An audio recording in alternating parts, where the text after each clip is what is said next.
I need you to stop everything right now. Hold the phone closer, because what I'm about to tell you was never supposed to leave the inner circle.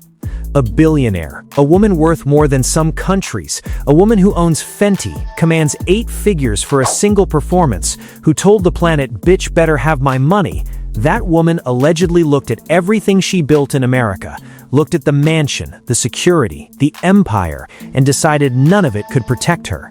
So she got on a train in a town of 32,000 people in eastern France, a town so small the mayor didn't even know who she was, and she allegedly bought a house there, not to vacation, not to flex, to disappear.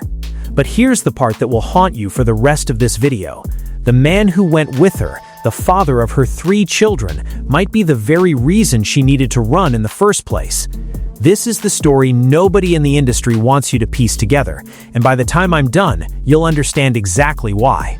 Before we dive in, welcome. If you're new, hit subscribe, hit that bell, and share this right now because content like this has a way of getting quietly suppressed. To my loyal ones rocking with this channel since day one, I see you, I appreciate you, and today we go deeper than ever before. Let's get into it. March 8, 2026, Sunday afternoon, Beverly Hills post office neighborhood, one of the most exclusive, surveilled areas in all of Los Angeles, the kind of zip code where security cameras have security cameras, and police response is measured in seconds. Rihanna is home, ASAP Rocky is home, their 3 children, Riza, Riot, and baby Rocky, barely 5 months old, are home. Rihanna's own mother is inside the house. Staff members are present. It's supposed to be a normal Sunday. At approximately 1:21 p.m., a white Tesla pulls up across the street from the property gate. A 35-year-old woman from Orlando, Florida, licensed speech pathologist Ivana Lizette Ortiz, with no known connection to Rihanna or ASAP Rocky, allegedly raises an AR-15-style semi-automatic weapon from inside the vehicle and fires approximately 10 rounds directly at the mansion. Let that sit. An AR-15 at a house with a 5-month-old baby inside on a Sunday afternoon in Beverly Hills. Bullets pierced the wall of the mansion. Bullet holes were found in the gate. An RV parked in the driveway was struck. Rihanna and ASAP were reportedly inside a trailer on the property. Her children and her mother were inside the main house. 2 people in a neighboring property were also counted among the assault victims, stray rounds reaching beyond the intended target. Ortiz fled south on Coldwater Canyon Drive in that dirty white Tesla. Within 30 minutes, LAPD helicopter units tracked her to a shopping center parking lot in Sherman Oaks. They found the assault rifle inside the vehicle, 7 shell casings, hair in braids, cream-colored blouse. Arrested on the spot. Now, here's what was already strange before we even add the conspiracy layers. This woman had been spiraling online for weeks. She tagged Rihanna directly on Facebook, accusing her of sneaking around and talking behind her back. On February 17th, she posted a meme making vile health claims about Rihanna. Her entire page was full of solo videos where she'd rap and dance alone, calling out celebrities to an audience of almost nobody. She was charged with 14 felonies, attempted murder of Rihanna, 10 counts of assault with a semi-automatic firearm, 1 for each person in range, including the children, 3 counts of firing at an inhabited dwelling, Rihanna's house, her trailer, and the neighbor's home. She faces life in prison if convicted. Bail was set at $1.8 million. DA Nathan Hochman stood outside the courtroom and confirmed every member of that household was present during the attack. Then he said something interesting, told reporters that LA-based celebrities should not be additionally worried because of this incident, praising the speed of police response. But somebody forgot to relay that reassurance to Rihanna, because within 24 hours of the shooting, she was photographed leaving Los Angeles, not retreating to a hotel, not going to another property, leaving the city entirely. And where she ended up is where this story cracks wide open. 13 days later, March 21st, 2026. Charles tries to approach for a photo. A bodyguard steps in and blocks him. That's the moment he realizes this is not a doppelganger. This is Rihanna, standing in a train station in Épinal, France. He manages to snap a selfie with her, posts it online. The internet goes absolutely nuclear. Why is Rihanna in a town of 32,000 people in the middle of the French countryside? The mayor of Épinal, Benoit Jourdain, gave an interview to Le Parisien that dropped a quiet bombshell. From what I've heard and read, she's apparently interested in a beautiful villa, an architect-designed house by a pupil of Jean Prouvé in the 1950s style, in the hills above Épinal. Then the mayor added something that tells you everything about how remote this place is. But to be perfectly honest, I didn't know who Rihanna was until someone mentioned her to me. The property in question, La Maison du Docteur Gauthier, built between 1961 and 1962 in Saint-Dié-des-Vosges, a 270-square-meter architectural masterpiece. It's been a listed historical monument since 2005. It was on the market for approximately 1.2 million euros. And here's the detail that sent shivers through everyone following this story. The listing was marked sold right around when Rihanna was spotted in town. Now, let me be crystal clear. This is not Paris. This is not the French Riviera, not Monaco or Saint-Tropez where celebrities go to be photographed, pretending they want privacy. This is a remote village in the hills where the mayor doesn't recognize global superstars. You don't go to Épinal for vacation. You don't go there for Fashion Week. You go there to vanish. Now, I need you to lock in completely, because when you lay these events in sequence, a deeply unsettling picture forms. Phase 1, late 2025 through early 2026, multiple credible outlets report that Rihanna is preparing her biggest professional moment in nearly a decade. Stadium shows planned for summer 2026. Some sources frame it as a celebration of 10 years since the Anti album. The industry buzz is electric. Insiders were saying she's the only artist alive who could rival Taylor Swift's touring numbers and potentially overshadow Beyoncé's current era. Phase 2. Industry chatter intensifies. The narrative that circulated for years resurfaces, that certain powerful figures in the music industry allegedly don't appreciate close competition in the pop and R&B superstar lane. Word is that attempts were made to get Rihanna to align herself with certain industry camps, certain appearances, certain symbolic gestures she'd been distancing herself from since becoming a mother. People have drawn parallels to Erykah Badu's cryptic post, "I got this train outside. I don't want to, but I gotta," which many interpreted as being pressured back into the machine. The circulating narrative, Rihanna was asked for similar commitments after the Super Bowl and allegedly said hard no. Phase 3, March 8th, AR-15, 10 rounds, babies inside. Phase 4, March 9th, Rihanna leaving LA. Phase 5, March 21st, Épinal, France, property sold. I already know the counter-arguments. Celebrities face random violence. She probably had travel plans. Rich people buy European property all the time.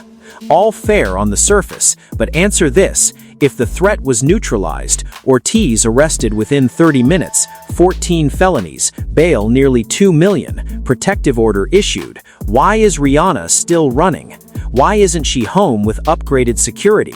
Why is she in a town whose mayor had to Google her name to understand the media attention? Unless the person they arrested was never what she was running from, unless the real threat is something that can't be put in handcuffs. This is where it gets deeply uncomfortable. I need to be clear, what I'm laying out is based on publicly observable patterns and widespread online discourse.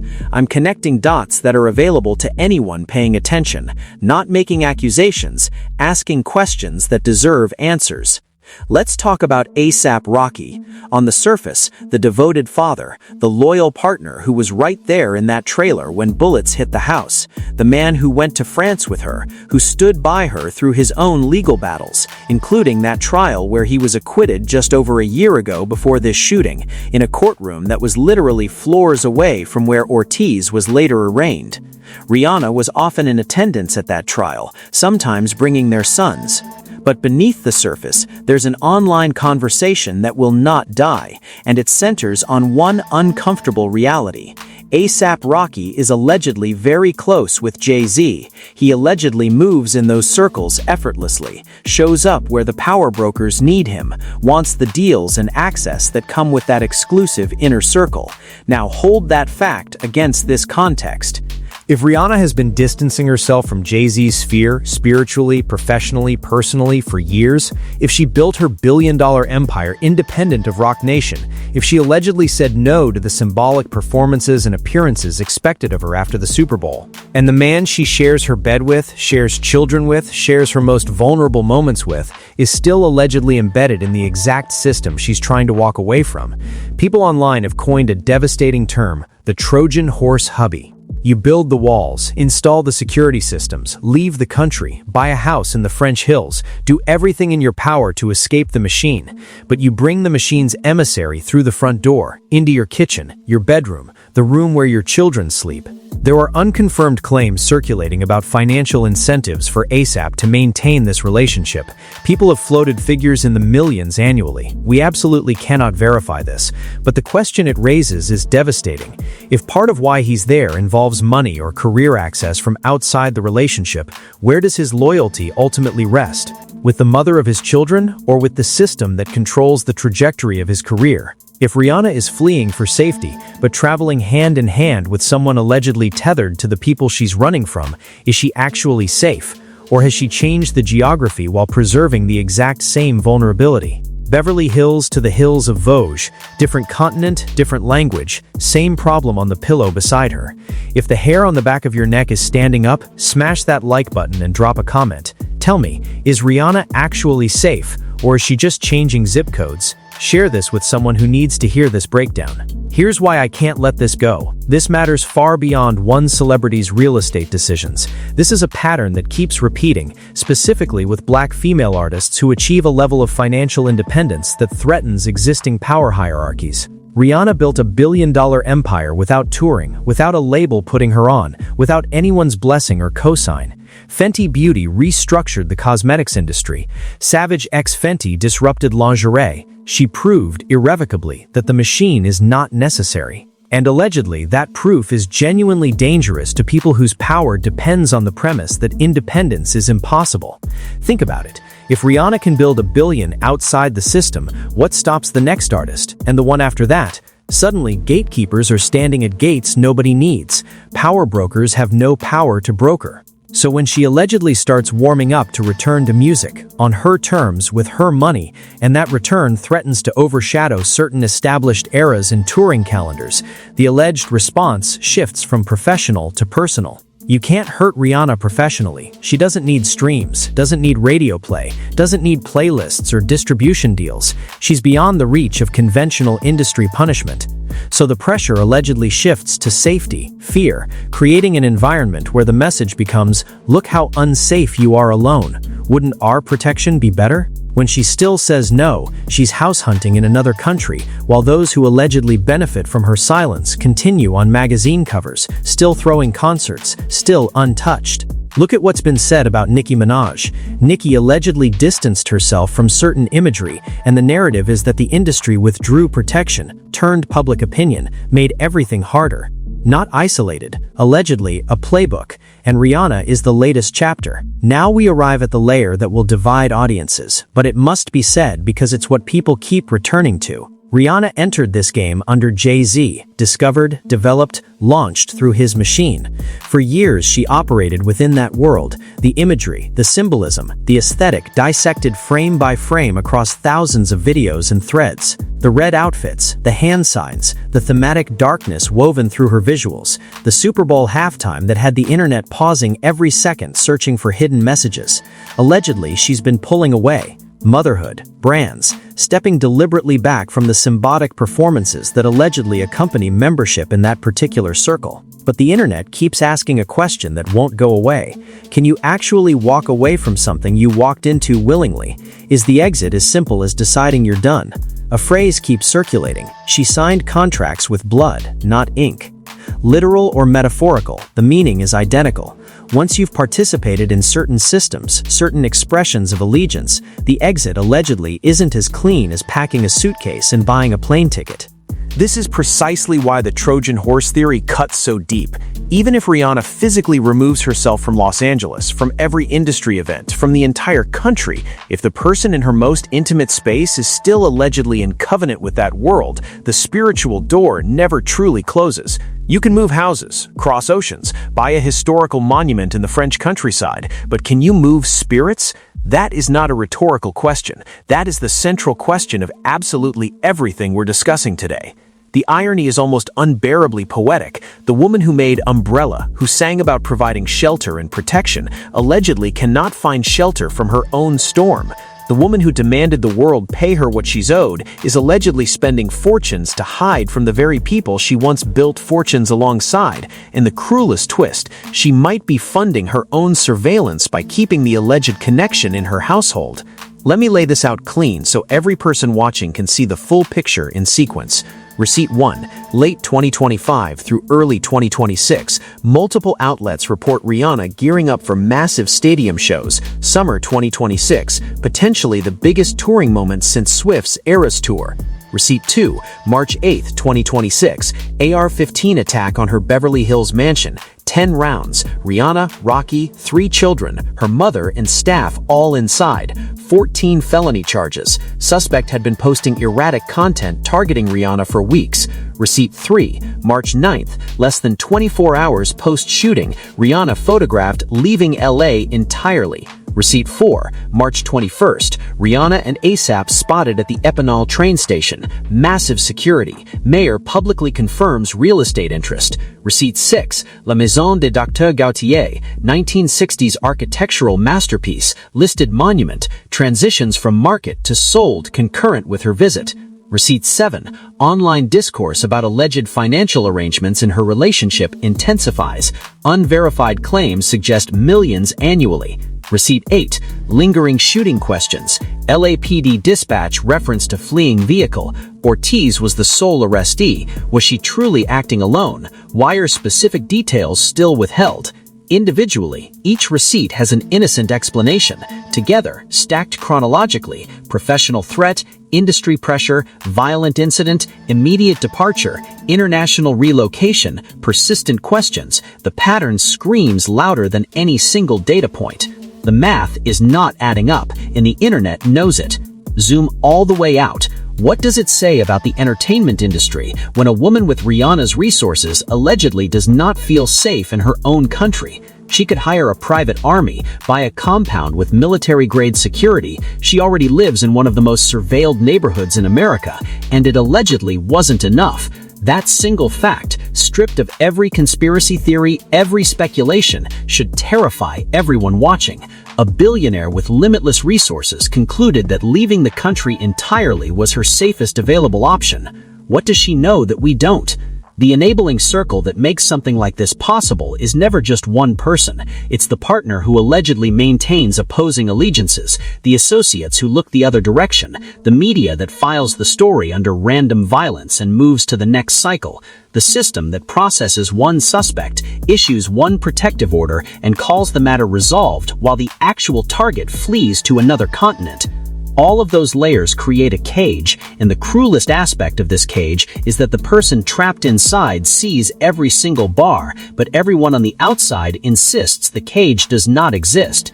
Rihanna spent her career becoming untouchable, built Fenty into a revolution, proved a black woman from Barbados could construct a billion-dollar empire on her own terms, stepped away from music at the height of power, not because she was declining, but because she didn't need it. Then the system allegedly reminded her it doesn't play by rules she thought she'd transcended. From demanding the world pay her to allegedly paying millions to hide, from dominating every stage to searching for safety in a village where the mayor Googled her name, from announcing the comeback of the decade to boarding a quiet train in eastern France with bodyguards and a man whose loyalties millions question. She tried to outrun it, crossed an ocean, found a house in the Vosges surrounded by vineyards and silence, but you cannot outrun a problem when you're holding its hand, cannot escape a system when it sits at your dinner table, cannot close a spiritual door when you've invited the doorkeeper to share your bed. She deserves better, builds something extraordinary, owes nothing to the machine. If she was pushed out of her country, out of the home where her babies slept when an AR-15 sent rounds through walls, that indicts every person who enables this industry. But the saddest truth might be this: she knows exactly what the problem is, sees it with perfect clarity, smart enough, wealthy enough, powerful enough to identify every threat around her, and she allegedly cannot bring herself to cut the one tie that matters most, because that tie has a name, has a face she loves, is the father of her children.